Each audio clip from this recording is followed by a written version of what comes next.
Hello everyone and welcome to Admin Unlimited. Today we're out of the shop and into the front office, or should I say the basement office of Admin Unlimited.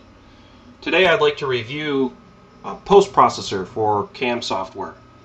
So on the screen to the left I have Fusion 360 open with a simple test part and one toolpath. On the right I have a post processor open for a generic FNUC controller. So the job of the post processor is to generate a G-code file that your specific machine can understand. Even though the machines speak the same language, for example English, each machine has a slightly different accent. So some machines might be from New York City, some might be from New Jersey, some the deep south of Texas, and some from LA. So they all have a little bit different dialect. It's the post processor's job to convert the output of the CAM software from Fusion 360 into the dialect that your machine can understand. Now I've run into instances where the post processors weren't perfect and 100% what I wanted for my machining applications. So I had to modify my post processor. Specifically for my Fidel, the rigid tapping didn't work with the post processor from Fusion 360, so I was able to get that rigid tapping function to work by modifying my post processor. The post processors are written in JavaScript, so if you know Java or JavaScript, they shouldn't be too hard to modify and understand. They basically use a series of callbacks where the CAM processor will call a function from the JavaScript that will then execute and be able to share parameters with the CAM processor to then output the correct line of text for the operation that's happening. So let's take a look at how this actually all functions together. So here I have my test part, and I have a simple toolpath generated. It's just an adaptive clearing path to generate this raised boss letter. If I go to the post processor, this will generate the window for the post processing, and I've got a whole bunch of properties down here. And these properties have some default values associated with them. You can select which post processor you have, so Fusion 360 comes with a large amount of post processors that you can select from. I just use the FNUC post processor because it's a general controller. Everybody's kind of familiar with FNUC G-code. So then let's leave this window open and look at the actual post processor itself. So the first thing, there's just some comments in the post processor to describe what it is. There's some copyright information, and then there's a GUID down here to describe it. After that, we have some description information that the CAM software will read in, and that's what generates this right here. So you see just generic FNUC. That's where this text comes from right here. So if you type in XYZ post processor, XYZ post processor will show up right here. This part here is just a file name for this post processor. Then you can also supply some added information. Now what I found out is that Fusion 360 is basically using the CAM engine from HSM Express or HSM Works under the hood. So you can use the documentation from HSM Works to modify the post processor for Fusion 360. There are some slight differences, but they're not too big in difference between the two of them. So the next section is basically defining the minimum step sizes that the CAM processor should use, and then this is dependent on your machine. Now one of the problems that I did run into, and I don't know if it's a bug in the CAM side or the Fusion 360 side, but these units are described by millimeters or inches, and then in this window over here you can see that these properties show up here, and then these units are in millimeters. If you change these to inches, these still show up in millimeters from what I experienced. I don't know if that still holds true or not. I haven't tried it again. So if you're modifying these, be very careful with your units conversion. Always test your modifications after you're done. You don't want to crash your machine by accident by having a bad post. After this section, there's some user-defined properties. So if you keep scrolling down, you'll see that these properties here correspond to all of these, and then these values here are the default values that the CAM post processor will first load up in. By putting these values here, you then allow the operator to select and modify the effects of the post processor. So if you want to show sequence numbers be true, but then somebody doesn't want to see the sequence numbers, you can come over to here where it says show sequence numbers, and then you can say, no, I don't want the sequence numbers. So this is how you can allow the operator of the post processor to modify the output of the G code just by having some variables here. So after the user properties, now you've got all these variables. Now these variables are callouts that the post processor, or I'm sorry, the CAM processor side has specifically called out inside of it. So this X output is a variable that's inside your CAM software, and when it wants to output a number for an X coordinate, it will call this variable, and then this variable is basically linked to all this junk. Now what does all this mean? Basically what it's going to say is it's going to say create a line of text. We want to prefix the number with something. So this is just another line of text. So for X output, it's going to put a capital X to describe you want to define an X position. And then it's going to call this XYZ format.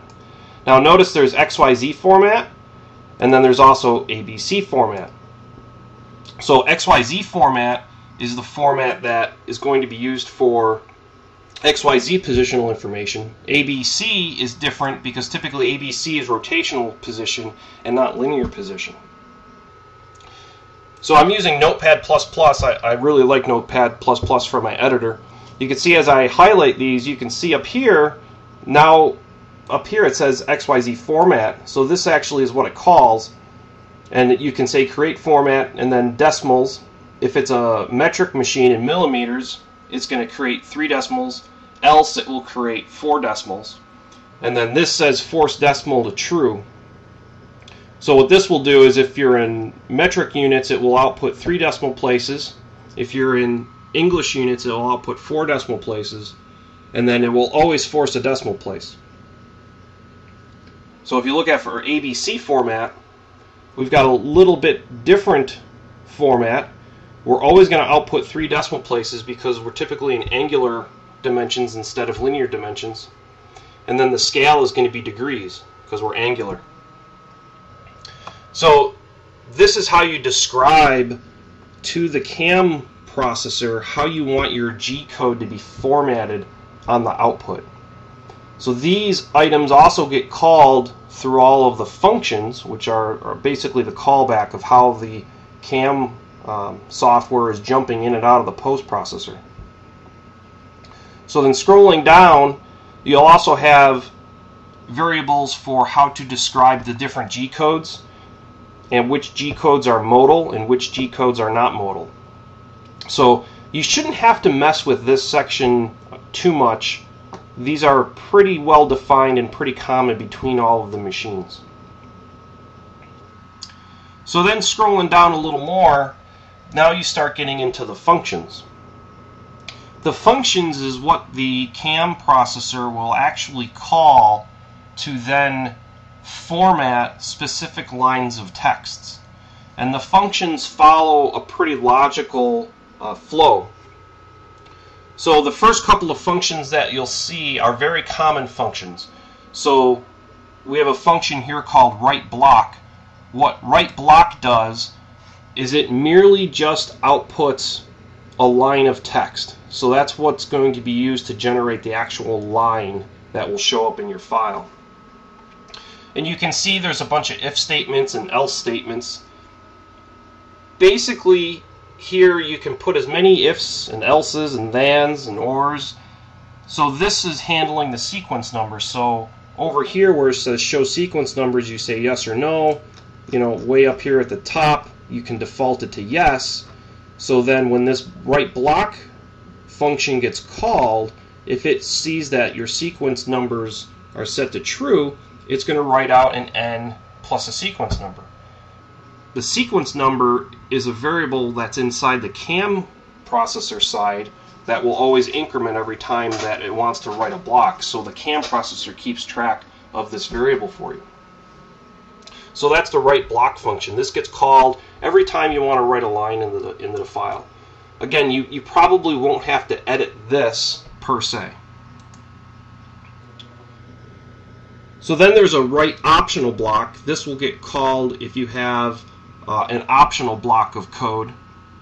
And if you notice the difference, one should have a slash and one should not, depending on the machine. See how it's writing the arguments here of a slash, and sometimes it's not?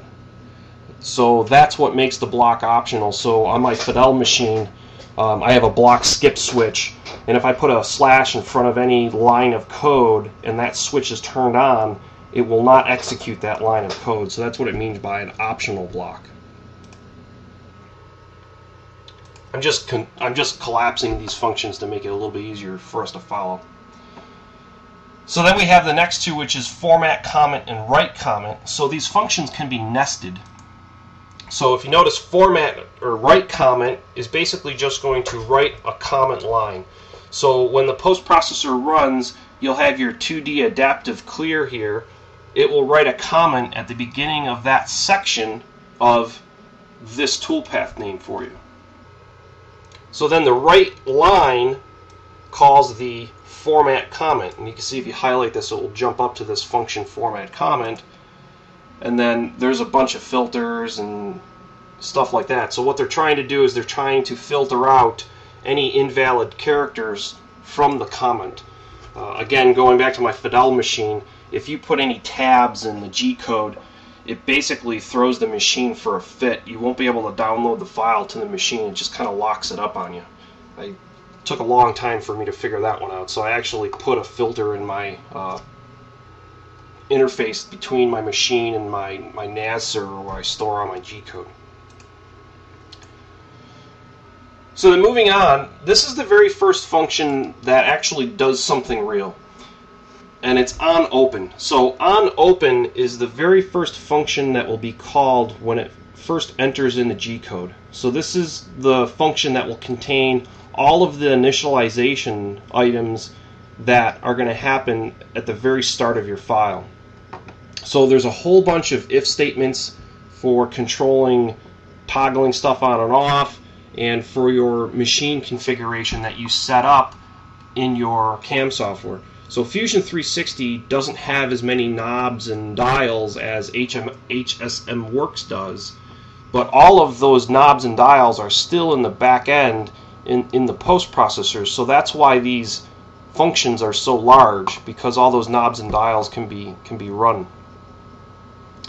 So pretty much with these post processors on section open, it's going to format the tools for you. So it will show you a list of tools. Let me open up one of those files for you. I ran this post processor. What do I call it?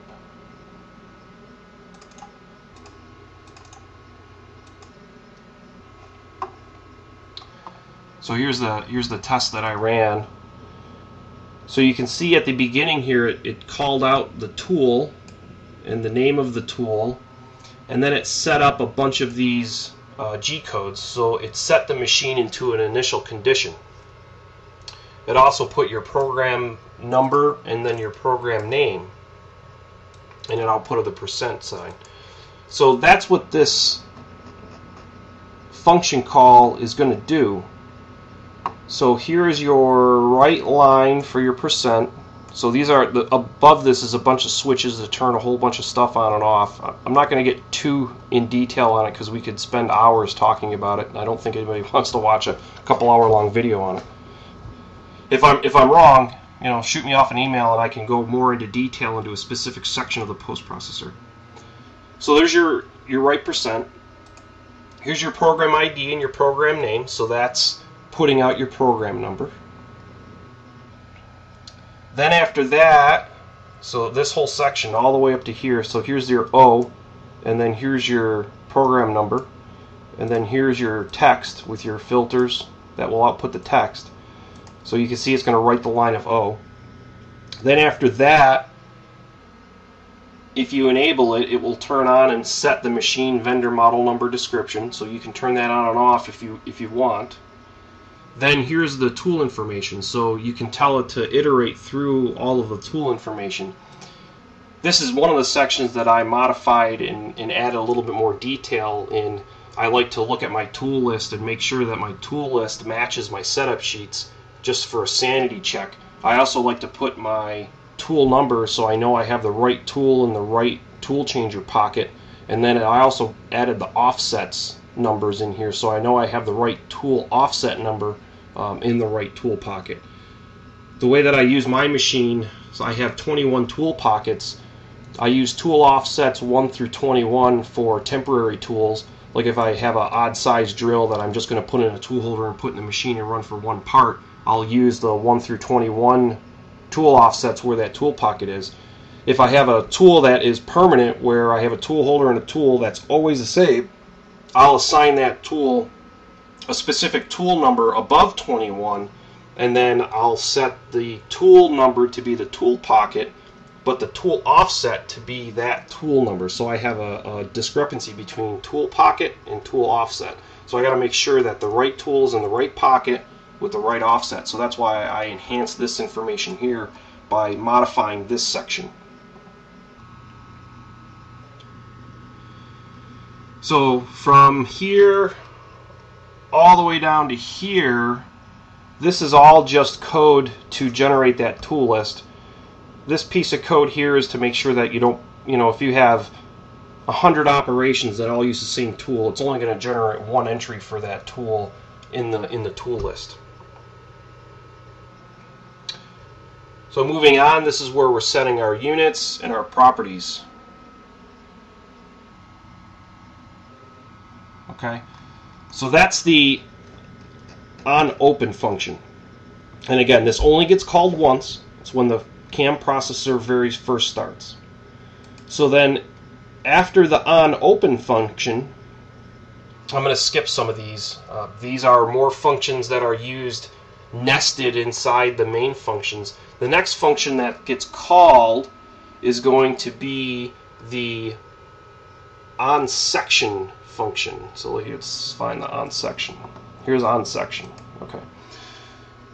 OnSection is when you call a new toolpath. So every time you generate a toolpath in Fusion 360, so if you have 10 toolpaths here, OnSection is going to be hit 10 times. And each time it will react a little differently. So if you call OnSection and you have a new tool, it will place the code in your post processor to generate a tool change. So here we have a new tool because we just started the program. It's going to generate the code for a tool change. It will also generate the code to apply the spindle and the spindle direction. Then if you also have work offsets and tool offsets, you can see it's applying those as well. So that's what onSection is going to do. That's what the onSection function does. And it's a pretty complex section if you want to modify it. I had to modify this to get my rigid tapping to work.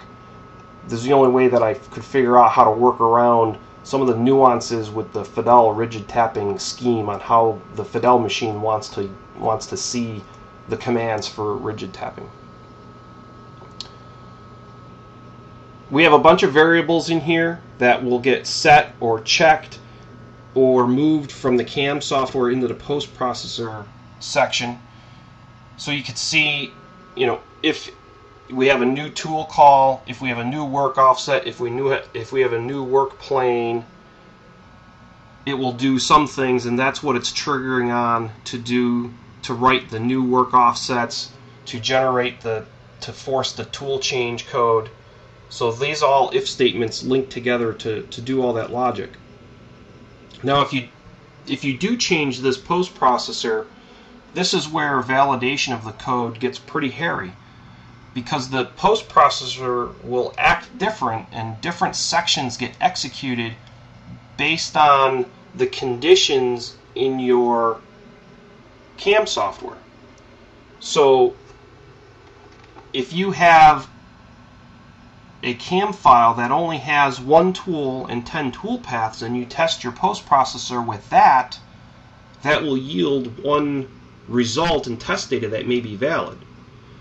If you then generate a new part that has 10 tool paths and each tool path uses a different tool, that is going to exercise the CAM post processor differently and may not yield a valid result. You need to think about how this is used and how to hit all of the different corners inside your post processor when you modify it, so that you have a valid test case that will test all the different permutations that can happen inside the post processor. And it's pretty involved. I've been trying to generate a part that will exercise all of my post processor functions and if statements every time I go to change it, and then what I'll do is I have a master file that I know it should be, that I went through and I checked by hand, and I compare that with the new file generation, see what the differences are, so that I can decide, did I mung it up or is it still good. I also run that when Fusion 360 does their updates. I find that Fusion 360 is really beating feet on their updates and features, which is a wonderful thing. Autodesk is doing a great job at getting us a lot of features very quickly. I find that the testing of the new releases sometimes it lacks a little bit. They've released some updates that have not been fully vetted, just my opinion. So anytime I get a Fusion 360 update, I'll also run that CAM processor, just because I don't want any issues when I get out to the machine. I want my code to run correctly, and I want to be confident that it's going to run correctly. I don't want to have to be second guessing it. So moving on the on section. So here's the if tool insert call gets made. We do a whole bunch of stuff here for coolant, stopping the spindle, defining the new tool number, defining the new tool offset. If we do change the tool, depending on your machine, you may want to preload the tool. So a lot of the machines will have a tool changer that can prefetch the next tool to decrease the tool change time. So that's what the preload tool does, is it will prefetch your next tool. If you have a big tool belt that's got 100 tools in it, it may take 20-30 seconds to cycle through the belt to get the next tool. While the machine's making chips, the tool belt can be cycling to get the next tool, so that when the machine needs the next tool, it'll be ready waiting for it, and it'll just swap it out in a second and then keep making chips. So that's what the tool preload function does. So after you change your tool, then you got to turn your spindle back on. So here's where it turns the spindle back on. There are some limit checks in here to make sure that the RPM's called out in your file. So remember, when you modify your tool paths, you can tell it what RPM you want the spindle to be at. If you accidentally type in the wrong number, if you want it to go 100,000 RPM instead of 10,000 RPM, these checks will find that for you. So you'll find these checks a lot through the post processor. If you don't want to run your spindle as fast as it's rated to, or these ratings are wrong, you can modify these speeds so that the checks will be valid for your specific machine. Moving on a little bit more, now if we have a tool insert call or we have a work offset shift, this is where it's going to generate your new work offsets. Looking at the CAM output, that's where the G54 is coming, so it's setting a work offset of 0.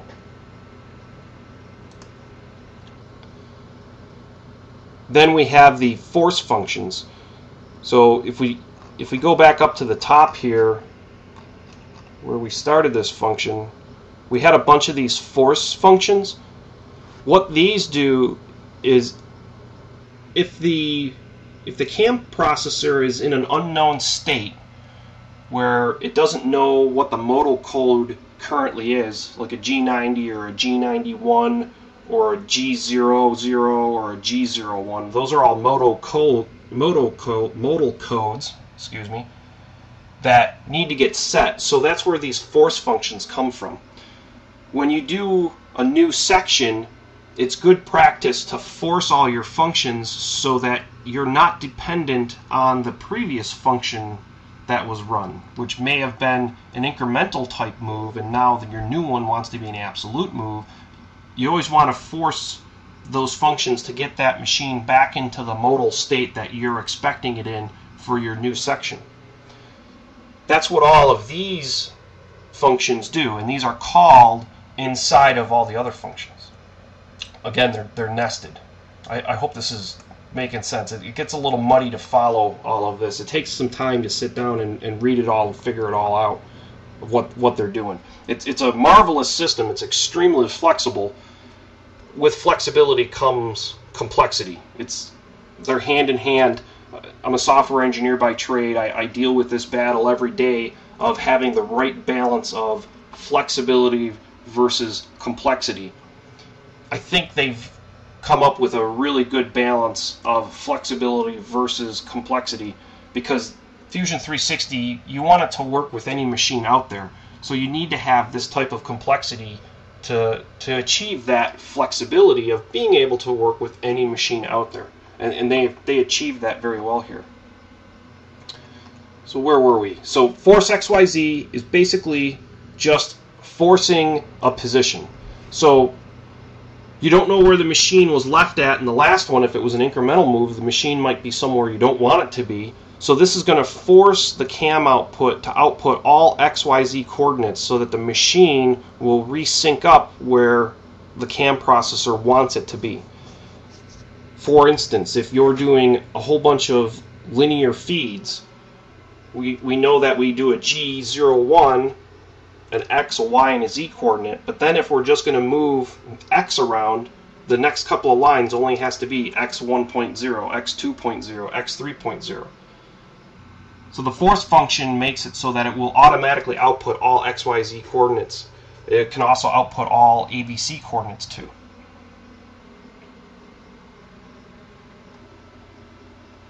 These are just more force functions for the modals.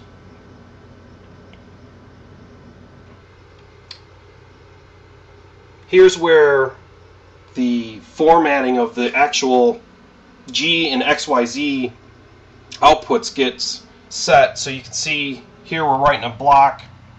We're going to set absolute modal mode G90. We're going to set a motion modal mode of 0, so this is going to say G0. Now we're going to output where we want it to go, so this is going to be a rapid move.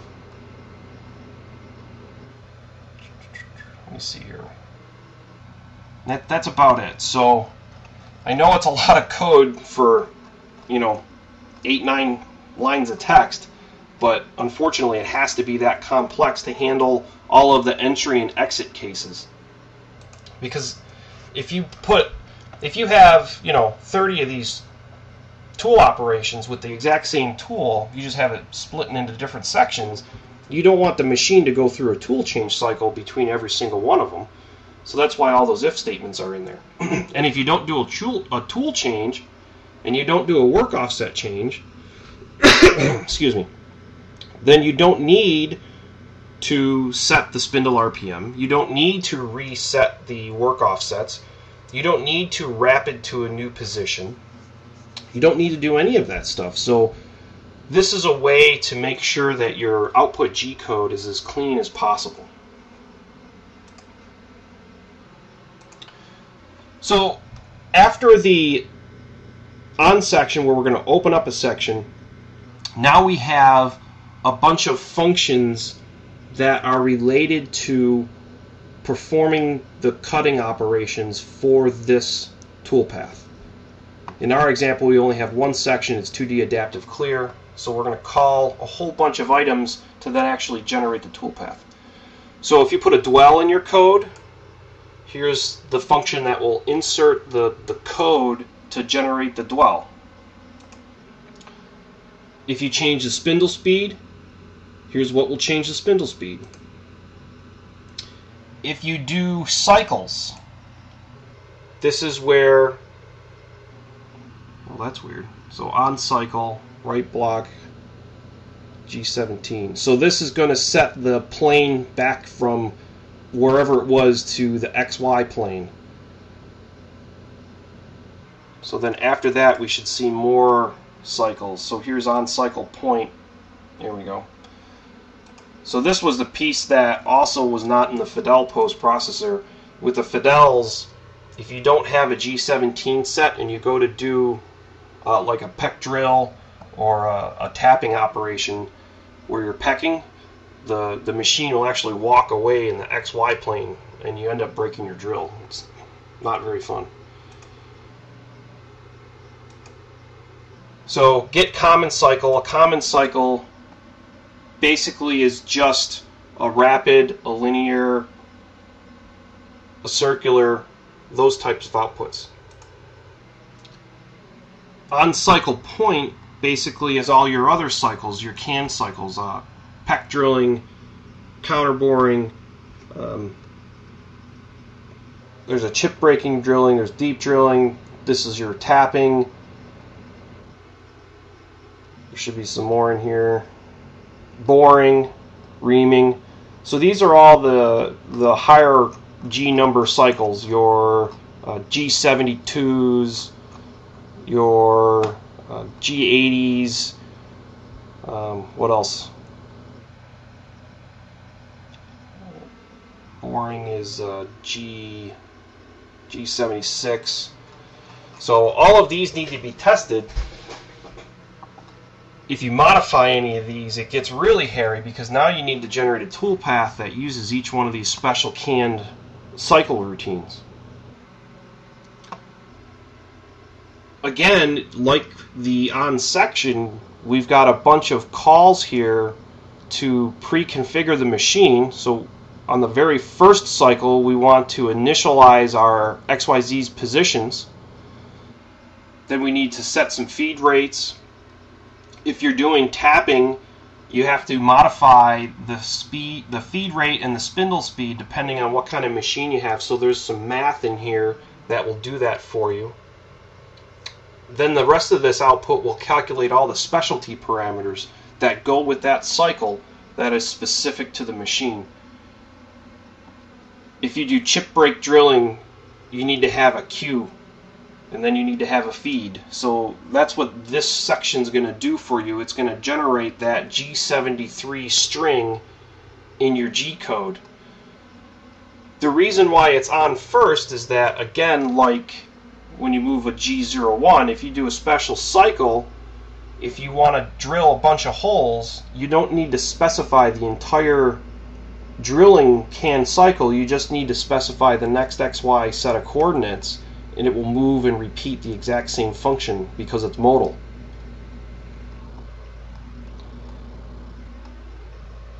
So then after we do a canned function, a canned cycle, then we should have on cycle end. So this is what it calls next. This is where it writes the G80, which is special canned cycle cancel. The rest of these are more general moves. So here's radius compensation for tool offset, or for tool diameter and radius.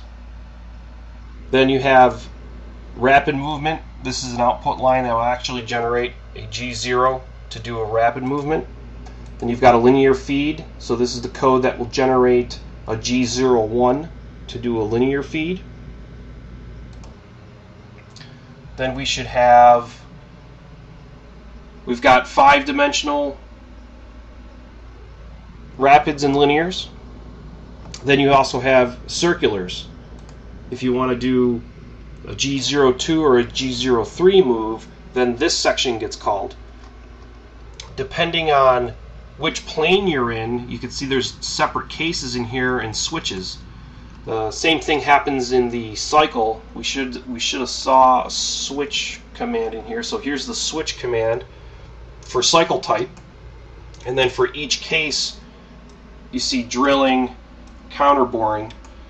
So if we cancel out of this and go, let's just make a drill function. When you go over, I gotta select a tool. Uh-oh. Whoops.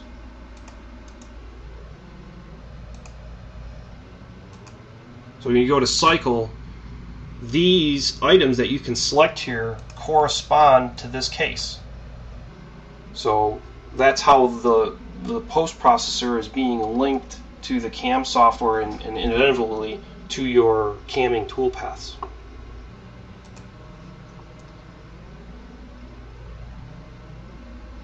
Same thing here, we've got a switch, get the plane, depending on what plane you're in, we're going to have to output a G17, 18, or 19. Notice this G plane modal, this is keeping track what plane the machine is currently in, so that if you have a bunch of G17 moves, it's not going to put a G17 in front of every single one of them. It's going to put a G17 on the first one, and then every other one after that, it will omit the G17. If you change it to G18, then it will output a G18, and then omit the G18 after every other move. So again, this is all how they keep the G code more compact and clean, is by putting on all these statements and case tracking logic.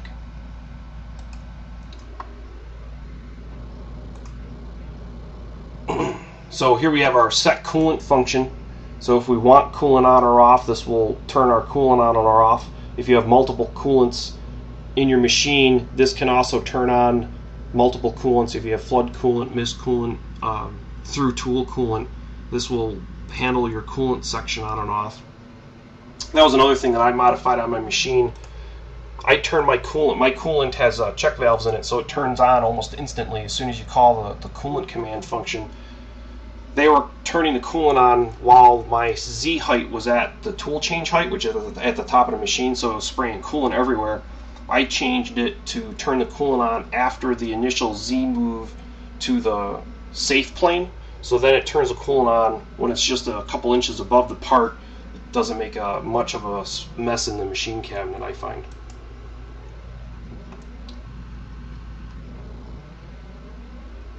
Then we've got two other functions in here that are critical. One of them is on section end. So after the toolpath is complete that you've made over here, it will be a section end, so then the function section end calls. So in here, they've got to write the G plane back to G17. Again, these are all safe options if your machine doesn't like to be in a different circular plane when it does a canned function. That's why all these are here. They're kind of like a belts and suspenders approach. So every single tool that you call will get a on section. Where is it? So here's the on section. So every single tool starts with an on section. After the on section, it will use the rapids and linears, the cycles as if it can cycle, dwell, spindle speed, coolant. After that tool is complete, it closes it sets the section end, and that will close out that section. If there's another tool path, it will go back up to on section. So you can see how the CAM processor jumps in and out of the post processor to generate all of these different items. When you're all said and done and all your tool paths are run, then we'll call the section close, which is on close. This basically will shut your coolant off, turn the spindle off, and then move the machine to home. So this was another section that I modified. I don't like to use the G28 home command.